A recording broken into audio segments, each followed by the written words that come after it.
Hey folks, welcome to another video and lecture in the Introduction to Earth Sciences with Dr. Matthew Wielicki lecture series on YouTube.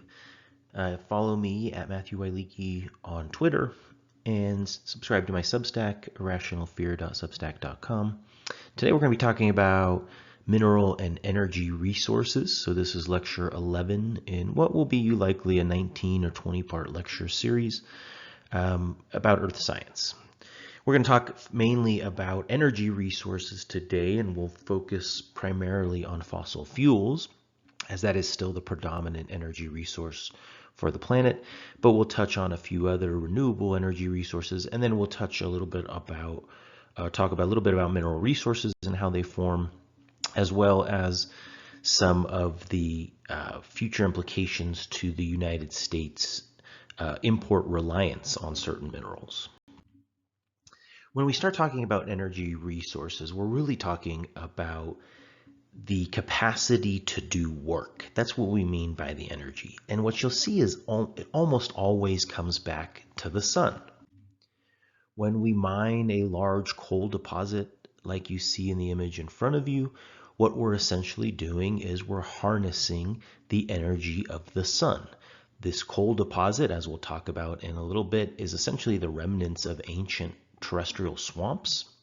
And those swamps are producing a lot of photosynthesis, and they're producing a lot of carbon bonds by taking in the sun's energy and water and nutrients from the soil and the surrounding environment, and they create carbon bonds. And eventually what we do is we take that coal and we combust it and we burn those carbon bonds and we release that energy. And essentially what we're doing is we're releasing the energy that was harnessed by the plants from the sun.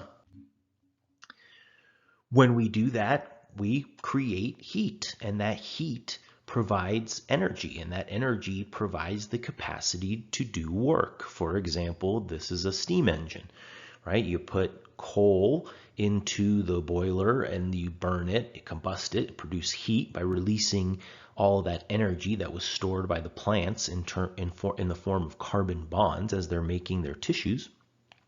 And when you release that heat, you can turn water into steam, you can turn a turbine, we'll talk about that a little bit more, or you can turn a steam engine, and you can have the capacity to do work. For example, drive a large a large train with lots of rail cars down a track, something that would be essentially impossible or would require an enormous amount of human labor to do. Now, there's always going to be offsets. Nothing in nature is free. And so one of the issues with using things like combustion to provide energy and the capacity to do work is that you can also produce quite a bit of pollution.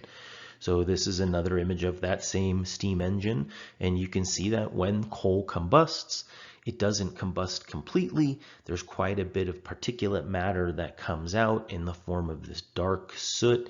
There's quite a bit of air pollution that comes out. And so we'll talk about some of the mitigating factors to deal with this, but there's no free energy. Nothing on the planet is free, even renewables. It takes energy to create the wind turbines and the solar cells and things like that. We'll touch on that in a minute. But our goal should be to mitigate the amount of pollution or the amount of environmental impact that we have. When we think about energy, where does the power come from that we plug it? Something we take for granted is we plug a socket into a wall and we just essentially expect there to be electricity. That electricity is coming from power plants, like you can see in the upper left. That's an image of a coal-fired power plant. You can see an image on the right there of a map of the United States showing the predominant types of power plants spread throughout. You can see that we're still predominantly dominated by coal, gas, and oil, but there's quite a few renewables that are online currently and being developed. We'll touch on those in a little bit. So why is it that we use fossil fuels? Fossil fuels aren't all that abundant. They're they're quite abundant. Coal is pretty abundant, and oil and natural gas are pretty abundant, but they're not nearly as abundant as for something like sand, for example. So why is it that we're using fossil fuels? They're definitely not easy to get to. A lot of coal seams and oil and natural gas is deep underground. It takes a lot of energy to extract it. So why are we using fossil fuels predominantly for our energy needs today? Well, so let's think about going to the gym. So I would give these lectures in the university setting often, and I would talk to my students. Then many of them would be going to the rec centers and the gyms, and we would think about doing a little thought experiment about going to the gym and making the equivalent energy of a single barrel of oil. So let's imagine we go to the gym, and how long would we have to actually ride a stationary bike in the gym to create the same energy as 1 barrel of oil? So let's just pretend that our stationary bike is connected through a drive, through some sort of belt to a motor, and that motor runs a light bulb. And so we're going to essentially produce somewhere on the order of 0.1 kilowatts of energy per hour. Now, some of my students were grand athletes that now have gone on to play in the NFL, and I'm sure they could produce quite a bit more than that. But on average, and to make it a nice simple number, let's just assume that everybody produces about 0.1 kilowatts of energy per hour. Well, 1 barrel of oil, which is 42 gallons, contains about 1,667 kilowatt hours of energy. And if you were riding this stationary bike, this imaginary stationary bike at the university rec center, and you were riding it for 40 hours a week, 52 weeks a year, no vacations, you would have to ride for just over 8 years in order to produce that same amount of energy. So it's no coincidence that we use and rely on fossil fuels as our predominant energy resource. It's because they have a relatively high energy density. And that energy density means that per unit volume, they contain a lot of energy. So that means that we don't have to pull out as much of the ground. We don't have to put as much into our gas tanks to get a lot of energy out. And so it's no coincidence that we use fossil fuels as our predominant energy resource. It's because they have this high energy density. One thing we have to be aware of are some definitions. We have to understand the difference between energy and resource in terms of individual words, and then we're gonna see that we're gonna talk about energy resources together. But let's just define what we mean by energy and resource. So we talked about energy already. We defined it as the capacity to do work, right? That's to cause something to happen, to change a system. We need to do that if we're going to extract minerals and things like that. We need the capacity to do work if we're going to provide the standard of living that we're used to today. We do that usually through large machines and infrastructure. When we talk about resource, we're talking about any material that can be of use. It could be something that we use to make something, so it would be a mineral resource or a raw material in the production of something, but resource can also provide energy. So we will see that when we talk about energy, we're talking about the capacity to do work. And when we talk about resources, we break our resources down into two groups. We like to talk about energy resources. So these are the resources that we are going to get the capacity to do work from. These are things that we can produce heat or electricity such that we can drive machines. And then we have mineral resources, because if you have energy resources and you have the capacity to do work, but you have nothing, no raw materials to do that work with, it doesn't really make sense. So these things kind of go hand in hand. And so when we talk about mineral resources, we're essentially talking about the natural inorganic chemicals that are going into the manufacture of, for example, your cell phone. You think about your cell phone, you think about it, it's relatively simple, some plastic, some metals, a little bit of glass, but really there's a whole host of minerals that go into a lot of the components in your cell phone, into the display, into the electronics, into the battery, you name it. And so we take for granted a little bit the amount of mineral resources that are required to make everyday essential items, like, for example, our cell phones. When we talk about the sources of energy, we'll divide it into a few different kinds, but you'll see that almost all of these come back to the sun in some way or another. When we're going to talk about our energy sources, we're going to talk a lot about a turbine. So this is a schematic of a turbine generator. Essentially what this is a way to use motion to create electricity. And the motion is when you have a magnetic field and you rotate a coiled wire cylinder. In that, you actually create a stream of electrons. That is electricity.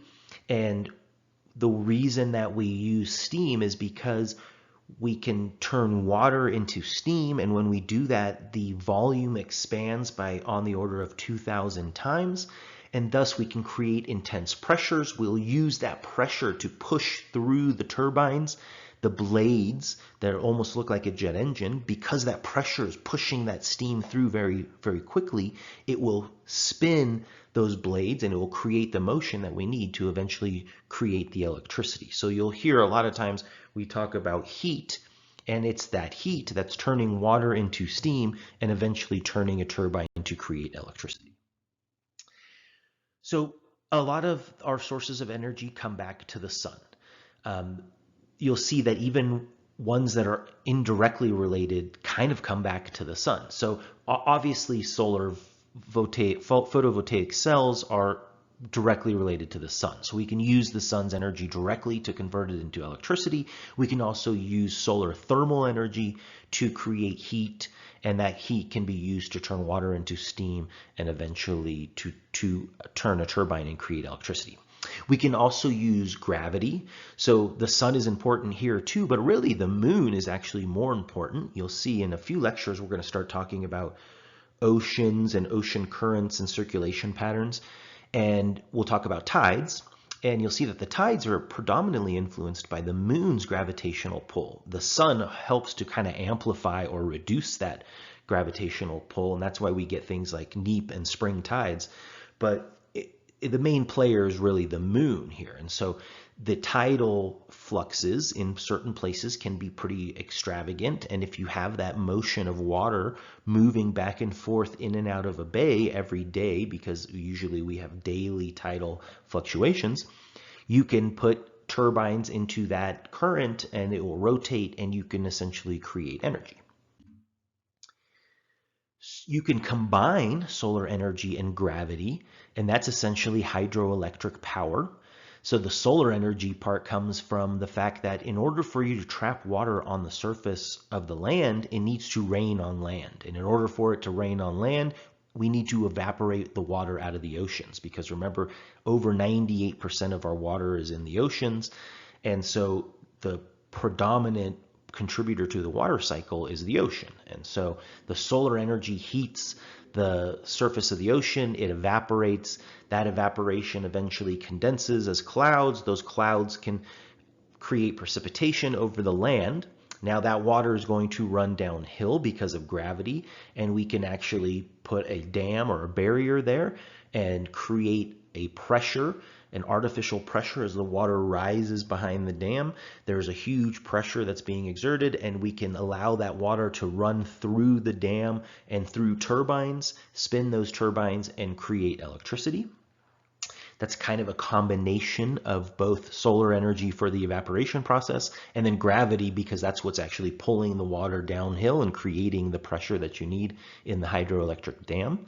Photosynthesis. If you've ever burned wood at a campfire, what you're essentially doing is you're using photosynthesis. The wood was taking the sun's energy and creating its tissues and all the carbon bonds in its vascular system and in its bark and in its woody structure. And once you take that and you burn it, you break those bonds and you're essentially releasing the energy stored in photosynthesis, again, directly related to the sun. Nuclear fission is a little different, but I'm going to relate it back to the sun anyway. So nuclear fission is the splitting of atoms. Remember, we talked about nuclear fusion. That's what happens in stars. That's fusing of atoms, two smaller atoms to make a bigger atom. When we talk about nuclear fission, we're talking about breaking atoms apart. We take a big atom and we actually make it into smaller atoms, and we release a large amount of energy in the form of heat. That heat is again used to turn water into steam and turn a turbine.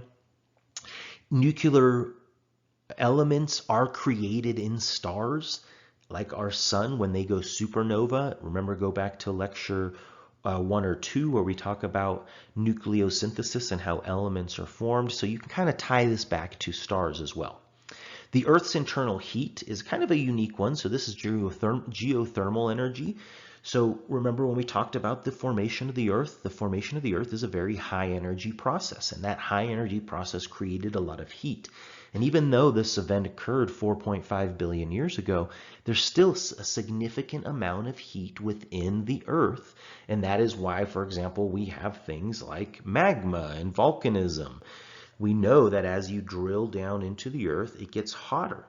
And we call that a geotherm. And in certain places, the heat potential near the surface is high enough that you can drill down and inject water, and that water will be warmed by all that heat and it will turn into steam. You can bring that steam back up to your power generator, use it to turn a turbine to make your electricity, condense it back into water, pump it back down, and you essentially can be using the Earth's internal heat as a geothermal heat to provide electricity. We're going to come back and touch on a lot of these when we start having our climate lectures and talking about energy transitions. And then finally, the last two would be chemical reactions. So this is things like fuel cells, hydrogen fuel cells, or for example, TNT, the explosion of dynamite. So these are chemical reactions that can carry a lot of energy. There's still a lot of debate whether or not this is going to be one of the major players in terms of producing electricity. There is a lot of energy that is required to go into the system currently, and it's thus far has not been scaled, but it remains a possible way to create quite a bit of energy. I think it's just still in its infancy in terms of scalability to do something societal wise. And then obviously finally fossil fuels. So fossil fuels are solar energy. It's stored in the form of organisms that lived long ago and then died. And so we're going to predominantly focus on fossil fuels. And the reason we're predominantly focusing on fossil fuels is because it's still the vast majority of global energy consumption. So you can see this is an image from 2010. I'll show you another image updated to show you how much has changed. But on the order of 80-ish% of our energy is coming from coal, oil, or natural gas, the three types of energies that we would consider fossil fuels. So let's start with talking about oil and gas. So oil and gas consist of hydrocarbons. So hydrocarbons are essentially chains of carbons that are surrounded by hydrogens. These hydrocarbons are dependent upon, or the type of hydrocarbon that you have depends upon the length of the chain. And so the difference between, for example, gasoline and diesel and motor oil and plastic and natural gas is simply a function of the length of the chain of carbon surrounded by hydrogens. You're going to see that this is going to look very different than, for example, coal that we'll talk about in a minute. So oil and natural gas are both hydrocarbons. We think that oil and natural gas form from little buggers that live in the shallow seas, very analogous to what we see today and call plankton. These little plankton are microscopic photosynthetic organisms that live in shallow seas. They live for a short amount of time, and as they start to die and fall to the bottom of the ocean, you can concentrate a high amount of carbon in a relatively shallow layer or relatively thin layer because there's not a lot of sediment input out into these shallow seas. So the predominant sediment that is collecting on the ocean floor is essentially these organisms. And you can create very carbon-rich deposits like the black shale that you see here that actually can naturally burn at the surface when it's struck by lightning.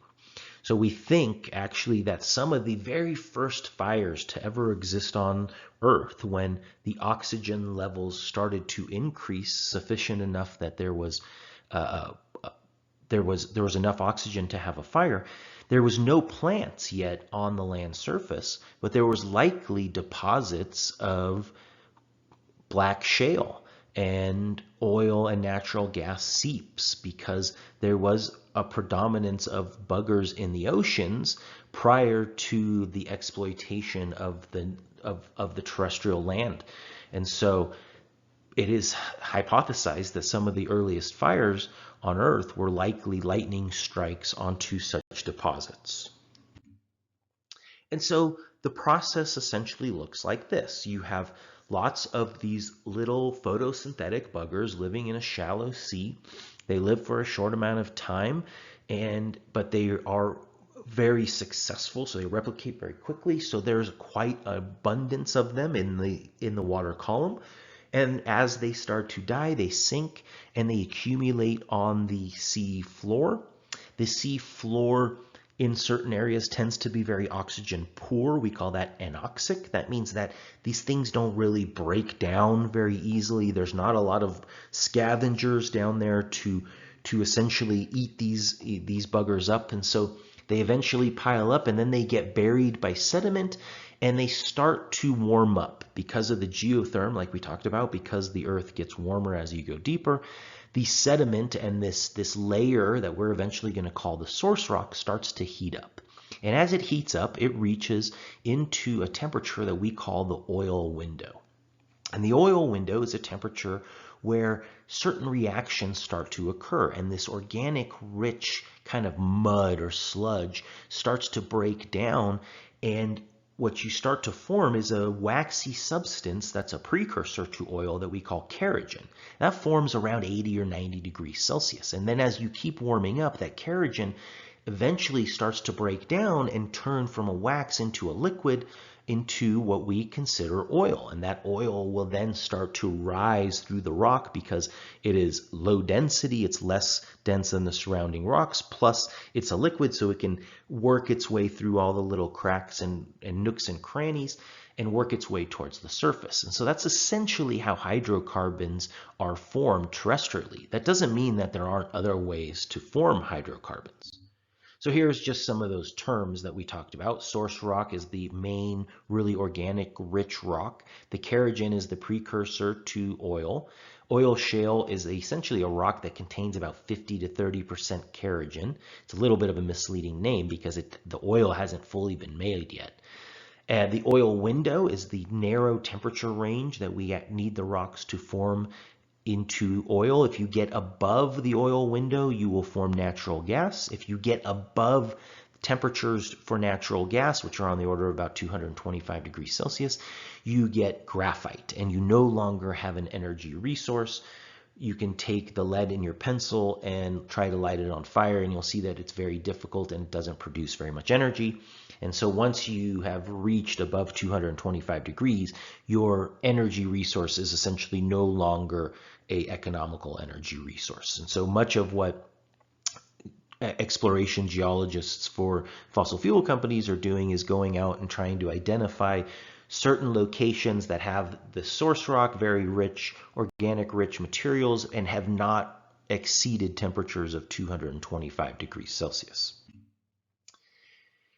Now, it's important to realize that just because the predominance of hydrocarbons on the planet appear to have formed through organisms, and hence the term fossil fuels, there's a lot of discussion whether or not fossil fuels is a misnomer. People claim that the term fossil fuels is a conspiracy, that it was actually coined by oil magnates back in the day to try to invoke an image of scarcity. However, it really appears that if that's the case, they got lucky, because all of the evidence suggests that the hydrocarbons that we have, the major reservoirs that you see in front of you today, right now in the image, are made through the death and burial of little buggers that live in shallow seas. And that's why we can find them in places like Texas and Oklahoma and throughout the throughout Alberta and Canada, because there used to be an interior seaway that flowed through the interior of North America. That was an ideal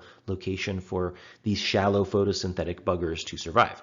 Now, there are hydrocarbons on the moons of Saturn. Titan is full of ethane and methane lakes, and we think we understand how that forms through a photochemical reaction in the atmosphere. So we do know that there are abiotic processes that form hydrocarbons. They also exist on Earth. We call them Fischer-Tropsch reactions. What we don't see, though, is that the telltale signs of Fischer-Tropsch reactions, we don't see those in all of the hydrocarbon reservoirs that we currently use on Earth today. But we do see a lot of evidence suggesting that these are, in fact, past life forms, hence the term fossil fuels. They're not dinosaurs, they're little tiny organisms. But the term fossil fuels is directly related to the evidence that suggests that these were actually living organisms. That's predominantly the type of rocks that they're found in and their carbon isotopic signature and geochemistry. If you're interested in any of this, I have a nice article about this on my Substack that you can check this out. But I'm pretty convinced that although abiotic reactions occur, the vast majority of the current energy resources in terms of hydrocarbons that we have on Earth today are the remnants of past life forms.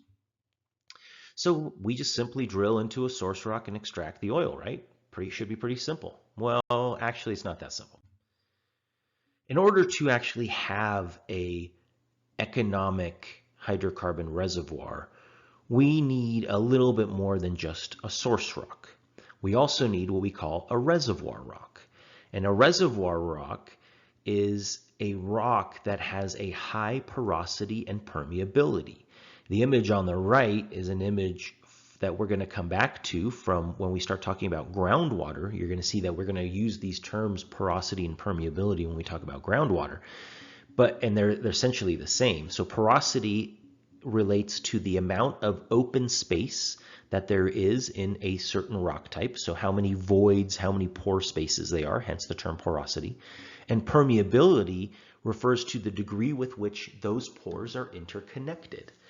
So you can have a rock that has a high porosity but a low permeability, and what that means is it can hold a lot of oil, but that oil isn't connected in between. So if you try to pump that oil out, you would have to have a bunch of individual tiny wells that would go and intersect all the little pores in order to extract that oil. But if you find a rock that has a high porosity and a high permeability, that means that it holds a lot of oil and that the pores, the spaces that the oil resides in, are interconnected, such that you can actually start to extract oil from one location and pump oil over a long period of time from a single reservoir with a single well. And there's a lot of oil that actually reaches the surface. So if we have this reservoir rock and it has a high porosity and a high permeability, and we have our source rock, what's going to happen? Well, the oil is going to seep all the way up to the surface because it's always lower density than the surrounding rocks, and it will reach eventually the surface. And we know that because we can actually see oil seeps in terrestrial environments. Like you can see in the upper right, you can clearly see the oil in that image, and it's naturally coming out of the ground. And if you look in the bottom left, you can see these. This is an image of the Gulf of Mexico, just south of the Mississippi River Delta and the town of New Orleans. You can see these wispy structures on the sea surface.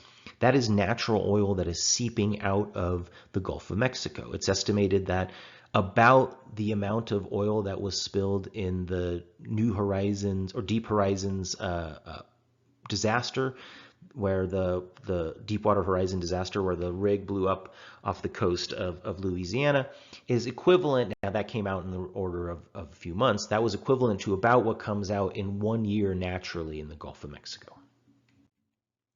And so if that oil is going to reach the surface and seep onto the ground, it becomes very difficult for us to actually use it and extract it. It becomes dispersed in the environment.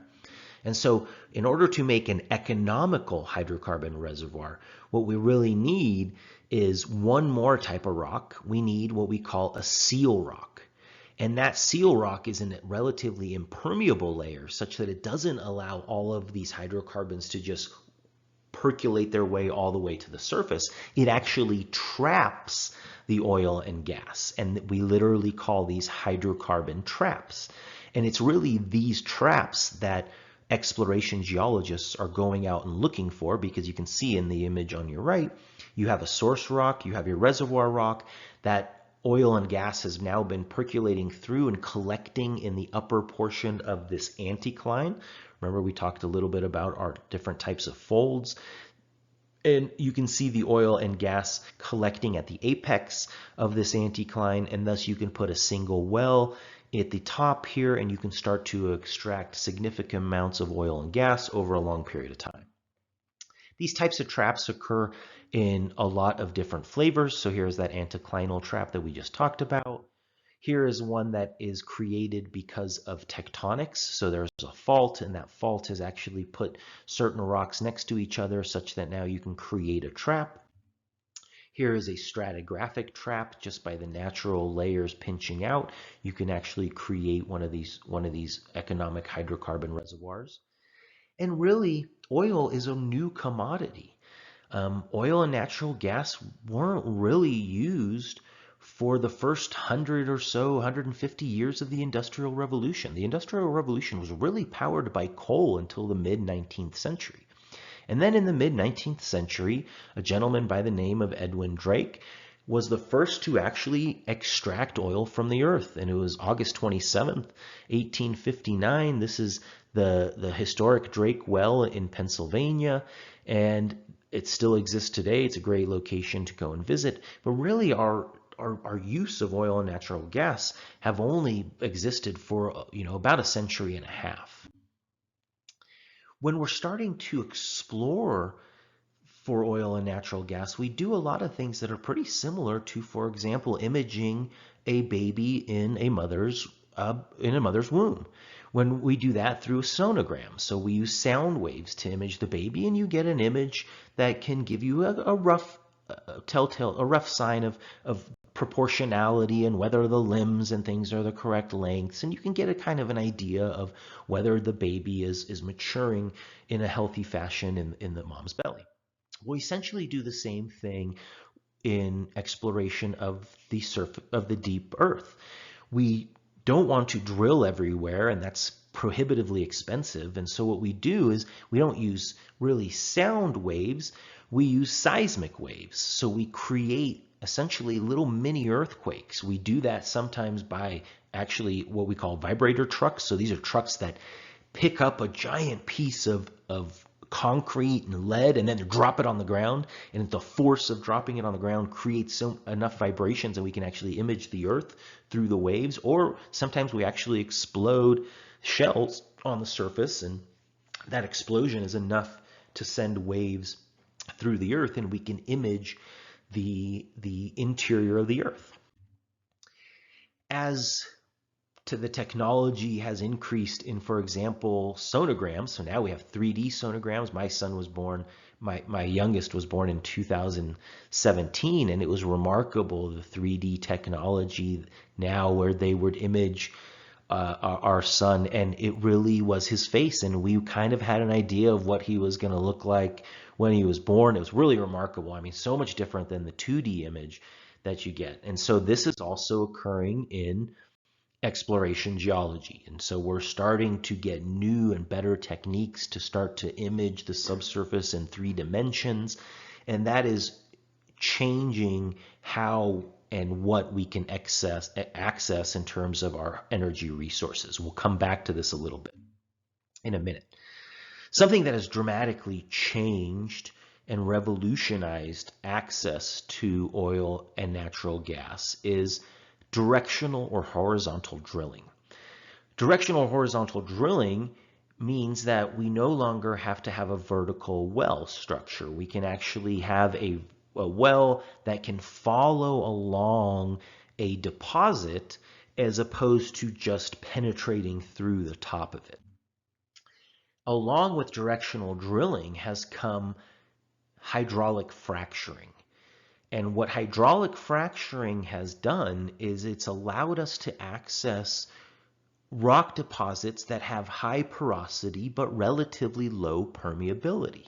So these are rocks that contain a lot of hydrocarbons because they have a high pore space, but they don't have the channels, the access, the highways, the permeability, the interconnectedness of those pores to allow the oil and natural gas to flow freely.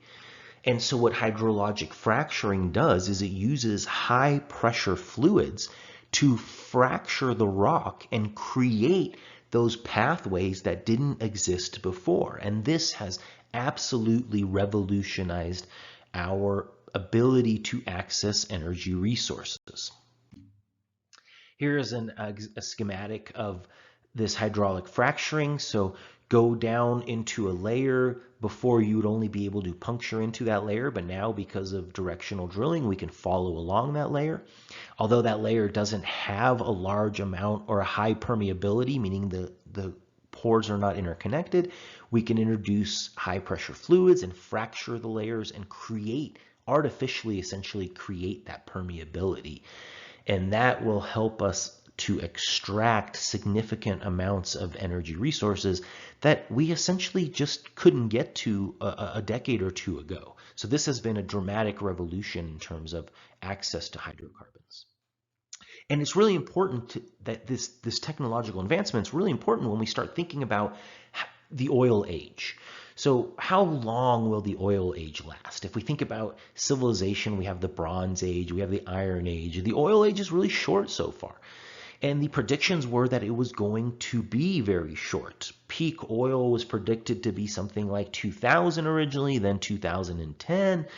And what we're seeing is that this idea of how long oil or how much oil exists and how we can access it is really dependent on the technology of the day. And so if you have a technological revolution like directional drilling and hydrologic fracturing, then the amount of total reserves that you have changes dramatically. But because what was used to be inaccessible now becomes easily accessible. So it's really difficult for us to estimate the length of time that we will have hydrocarbons easily accessible and used by the U.S. I write a little bit about this, or by the global economy. I write about this on my Substack. I think best estimates currently now are on the order of a couple centuries more, depending on our energy transitions to non-fossil fuel energy sources and technological revolutions that allow us to access new reservoirs that we haven't been able to access yet. But it appears that the oil age will be relatively short. The process of creating hydrocarbons is significantly longer than the time it takes us to extract and use those hydrocarbons. So I think that they are a finite resource and that we will use them up, but the amount of time that we have to use them up is still under quite a bit of debate. All right, let's shift gears and talk a little bit about coal. So coal is different than oil and natural gas in the fact that it's not a hydrocarbon. Coal is a sedimentary rock. It's a sedimentary rock that consists of elemental carbon mixed with some other minor amounts of stuff like quartz and clay.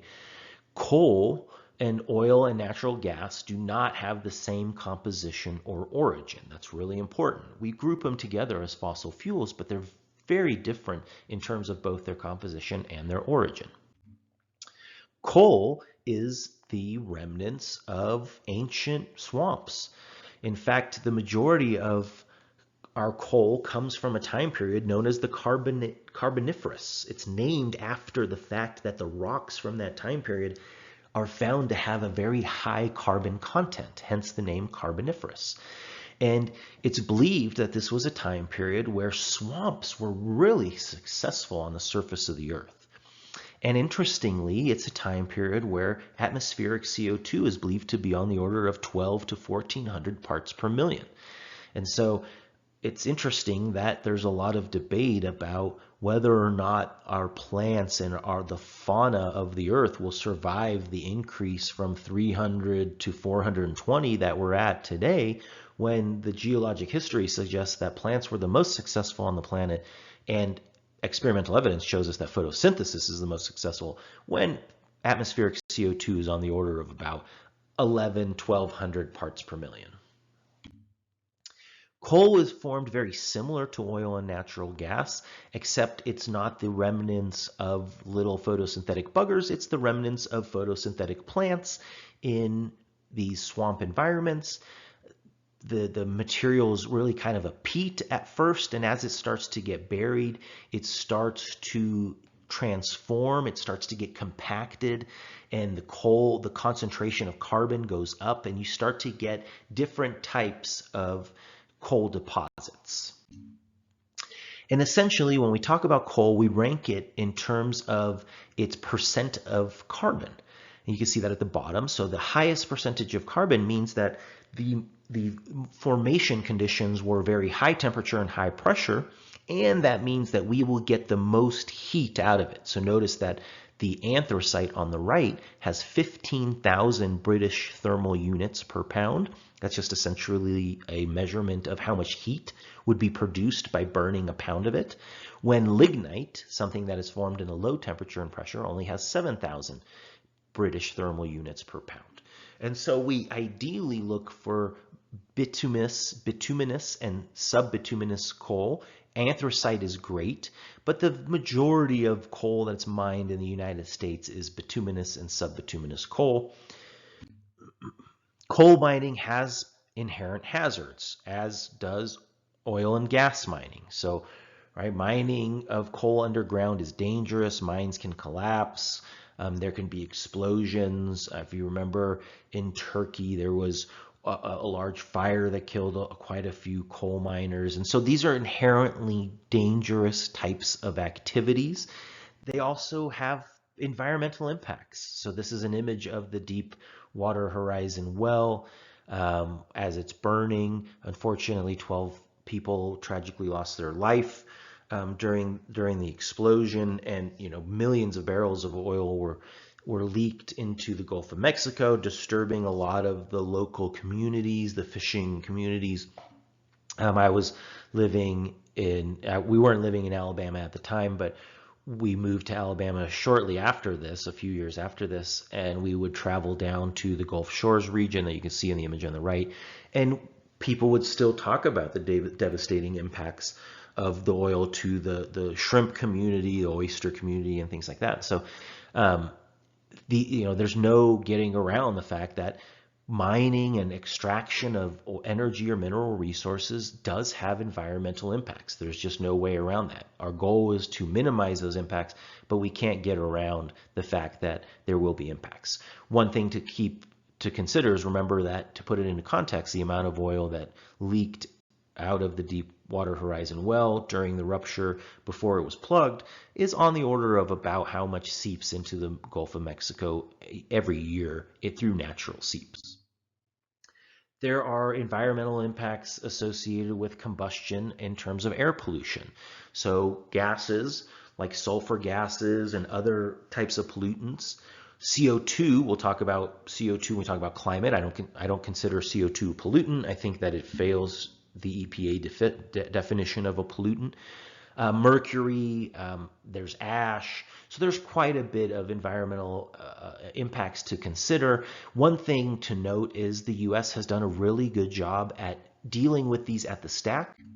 When we look at the nation's air quality through 2020, we can see that over the last 50 years or so, since the Clean Air Act and the start of the EPA and monitoring of the nation's air quality, that we've done remarkable in terms of improving our emissions, in terms of sulfur emissions, nitrous oxide emissions, our particulate matter emissions, PM 2.5. So these are these very small particulates, less than 2.5 microns, that come out.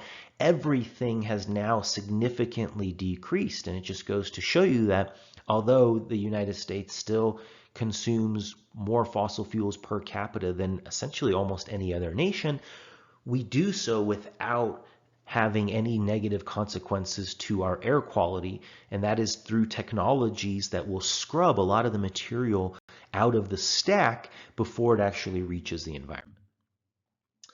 So what we've been talking about predominantly is fossil fuels, oil, coal, natural gas, and that's predominantly because that's what we use for 80% of the world's energy.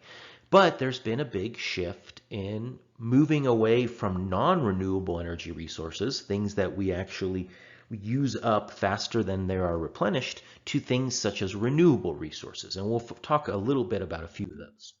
So renewable energy comes in many forms. We are probably most familiar with wind and solar, and so that's what we'll talk about a little bit. So solar energy, we use solar energy for a few different things. We use it to heat water. We use it as a thermal heater.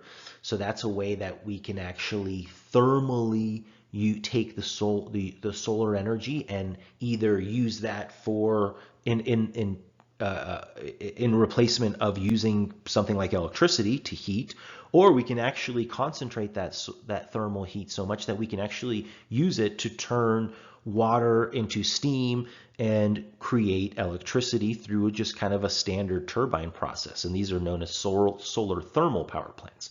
And then obviously solar photovoltaic devices take the sun's energy and directly transfer that into electricity. There's two main benefits to solar energy. The systems do not produce air pollutants or carbon dioxide. That's great. The manufacturing of the systems does produce pollutants and carbon dioxide, but once they are installed and running, they are relatively pollutant and carbon dioxide free. You'll have to clean these things occasionally, you'll have to do some maintenance, but in general, they're relatively pollutant and carbon dioxide free. And systems that go on buildings have a minimal impact on the environment. However, the systems that don't go on buildings have an enormous impact on the environment. So I write in my Substack that in order for the United States to produce enough electricity for baseload consumption, we would need to cover essentially California and Texas in solar panels. So some limitations are that the amount of sunlight that arrives at the Earth's surface is not constant, obviously, so it varies. And the amount of energy that you get per square or per unit area is low. And so you need a ton of surface area to create a lot of electricity. And I argue that ecosystem modification is a much bigger problem than a couple degrees of warming, and thus actually transitioning away from fossil fuels to solar will have more environmental damage than sticking with fossil fuels. I write about these on my Substack, so here's a couple where I talk about, for example, the reliability of wind and solar, and also about the land use, the amount of ecosystem modification required if you're going to switch to these low density types of fuels. Wind energy is relatively simple, right? The wind blows and you put the blades in the air. The blades will actually deflect the wind, and it will cause the whole turbine to rotate.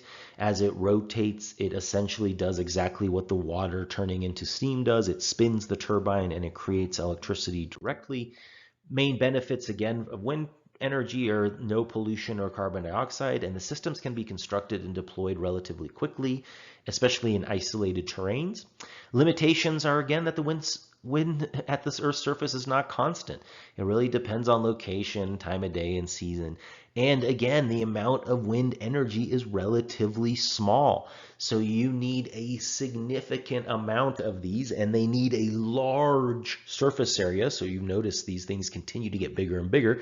The blades must be so large such that they can collect enough useful energy to create some megawatts of electricity.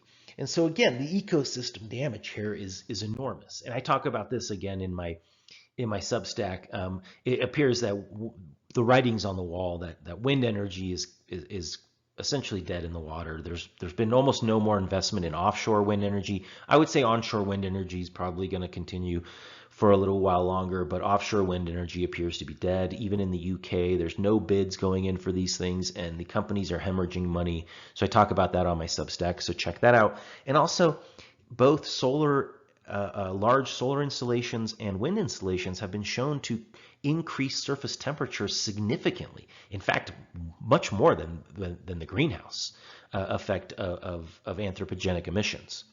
So if you're interested in those, please check those out at irrationalfear.substack.com. The U.S. does have abundant renewable resources.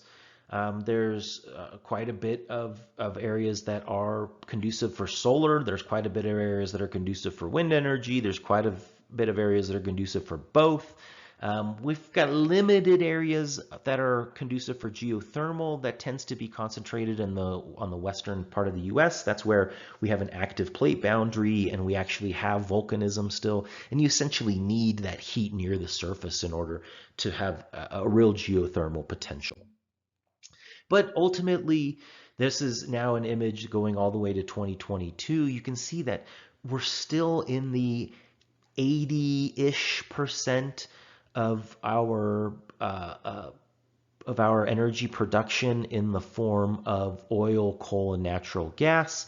Although we are seeing larger installations of wind and solar coming online, overall they tend to be dealing with the additional power supply needed as the society grows. But overall, in terms of putting a dent into the baseload consumption for the vast majority of the energy consumption of the planet, of global society, the renewables have made very little impact thus far. So let's talk a little bit about mineral resources. I think about this a lot of times when I think about mineral resources. So this is the 49ers. This is the big push towards the gold rush in the West. I grew up in Fresno, California, and so I was a 49er fan and still am today. Looking pretty good this year, but this is kind of this big push and the realization that the earth can provide a ton of wealth for us, and there's these deposits in certain places, and if we can find them and we can use them, we can provide a great amount of resource for the society, not to mention provide a ton of wealth for those individuals. Usually when we talk about mineral resources, we're talking about ore. So ore is essentially a rock that has a concentrated metal-rich minerals. And so we're essentially never finding pure elemental resources in nature. We're almost always finding them as an ore. So for example, an ore of copper would be what you're looking at there, which we call azurite. And it's got these beautiful colors to it.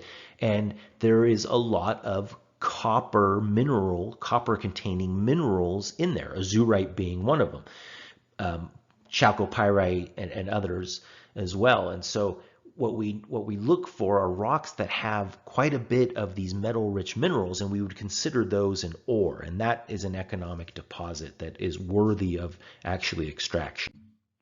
How do ore deposits form? Well, they form through a multitude of geologic processes, much of ones that we've already discussed but we'll just take a quick look at them, starting with magmatic activity. So magmatic activity, we've talked about, this is how we form igneous rocks. And in certain magmatic deposits, when you're forming certain minerals, you could have the right conditions that, for example, a certain type of ore forms. In this image here, we see that there's a sulfide ore forming. So these are minerals that have a large sulfur content.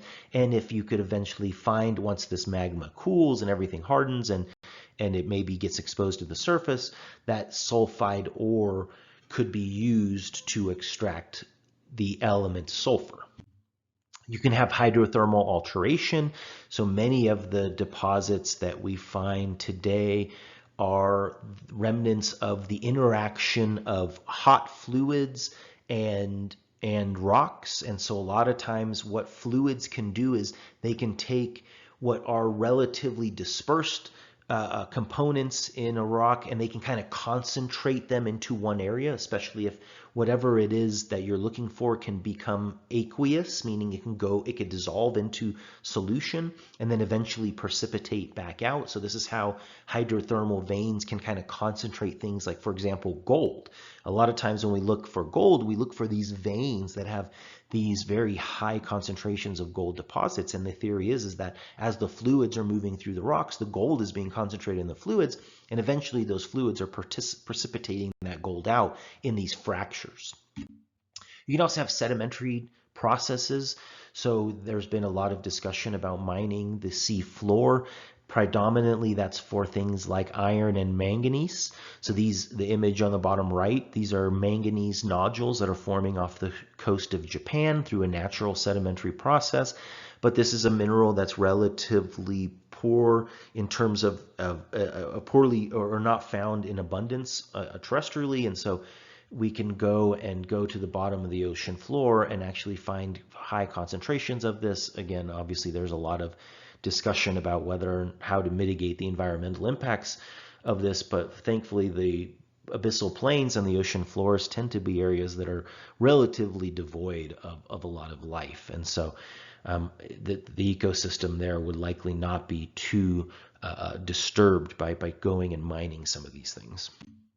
And finally, hydraulic sorting. So if you've ever watched the show, for example, Gold Rush, what you see is that these prospectors are up in Alaska, and what they're doing is they're looking for ancient stream beds in areas where they know there was a lot of gold deposits. And what they're hoping for is that those gold deposits were washing into these ancient stream beds, and that the ancient stream beds were hydraulically sorting this material. So it's essentially what you do if you've ever gone gold panning. So this is an image of somebody doing some hydraulic sorting in Asia somewhere, and what they're essentially doing is that they're using a gold pan. They're a gently concaved bowl, and they're using the fact that metals, and predominantly metals that we're looking for that we can use, for example gold, tend to be heavy. And so what they do is they settle in the water much quicker than the lighter stuff, and you can kind of wash the lighter material off and you can concentrate the heavy material. And that's essentially what a river does, and that's essentially what a lot of these prospectors in shows like Gold Rush are trying to go and exploit. Mineral resources in the US are spread out and are pretty abundant.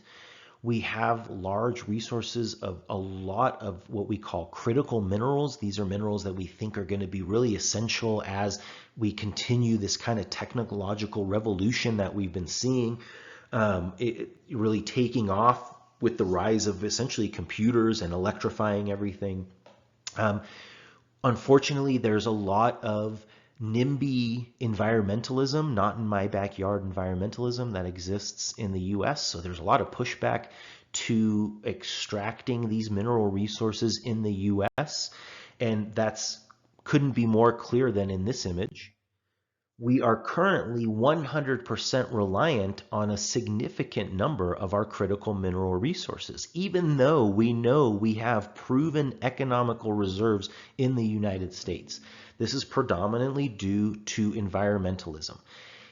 It's better, or in some folks' minds, it's better to have these minerals extracted in the Congo by children or essentially enslaved labor and then shipped to the United States than it is to extract those materials here in the United States with American jobs and environmental protections.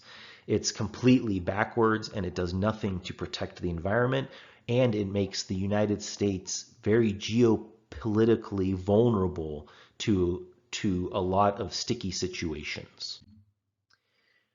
One new mine that's coming online that was just recently had a recent funding from the Biden administration is the Thacker Pass Mine plan. The Thacker Pass Mine is a lithium mine, but I've been encouraging the company that is putting this on to also extract uranium and rare earth elements, because there's a high abundance of both uranium and rare earth elements in this location. If we're going to be mining the lithium, let's take the rare earth elements and the uranium as well. But this has been getting a lot of pushback from environmentalists and indigenous groups, even though this would provide an enormous amount of jobs and wealth for the community and would decrease our reliance on poor nations with very little human rights and environmental protections for many of our critical minerals. Well, that's it for mineral and energy resources. Thanks again for tuning in. If you enjoy this, feel free to subscribe to the channel. I'm trying to put these out as often as possible. I've been slacking a little, and I apologize. Please follow me at Matthew Wielicki on Twitter. You'll see updates when I post things there and when I post onto my Substack, irrationalfear.substack.com. Don't buy the hype and subscribe to Rational Fear. Thanks, guys. Have a great day.